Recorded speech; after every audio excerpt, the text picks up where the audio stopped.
Kyiv officials claim they intercepted a call proving a Russian sabotage group blew up a dam in southern Ukraine earlier this week, causing major flooding. Now, Russia and Ukraine have traded blame for the dam's collapse.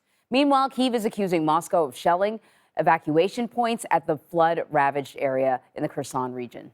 CBS News foreign correspondent Debora Patta is joining me now from Ukraine to give us the latest. Deborah, it's really good to see you. So let us first start with, the evacuation efforts, which I don't even understand how they're able to kind of pull any of this off in the middle of what is continuing to be a war zone. Can we talk about the dangers that they are facing as they try to evacuate people, avoid shelling, avoid mines? It's terrible at the moment. I mean, a disaster zone is also a war zone, and that's what they're dealing with. In some areas, evacuation missions actually had to be suspended for several hours due to the shelling, and we've seen repeated instances of people coming under Russian fire, not least of all Ukraine's chief rabbi, who was assisting emergency crews in taking people to safety and came under shelling as he was explaining what he was doing in an interview.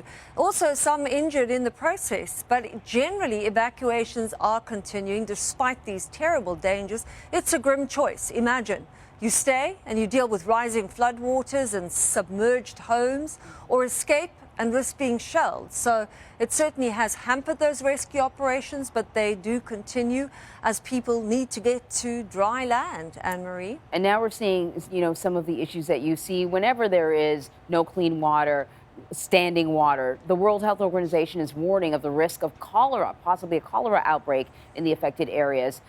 What do residents in those areas need right now?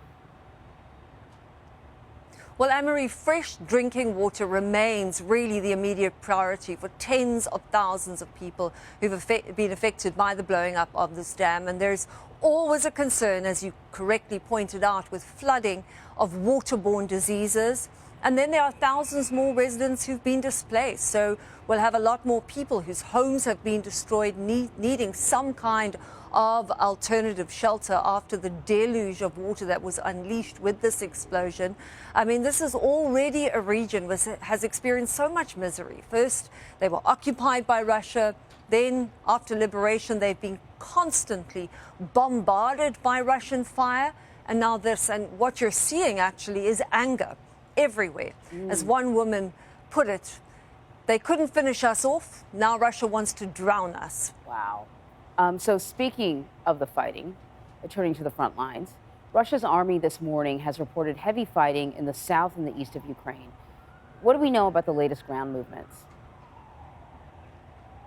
Anne-Marie, we're seeing in the east of the country that Ukrainian troops have indeed stepped up offensive operations on the beleaguered city of Bakhmut, which only recently was taken by Russian troops after Wagner mercenaries handed it back to the Kremlin forces and supposedly evacuated from the area. Kyiv says it's made steady gains along a wide front line there. And U.S. officials have also told CBS News that there has been an increase in fighting in the Zaporizhia region, and this is where it is expected that the main thrust of a counteroffensive could eventually be launched south from Zaporizhia in an effort to sever the land bridge between Crimea and Donbass.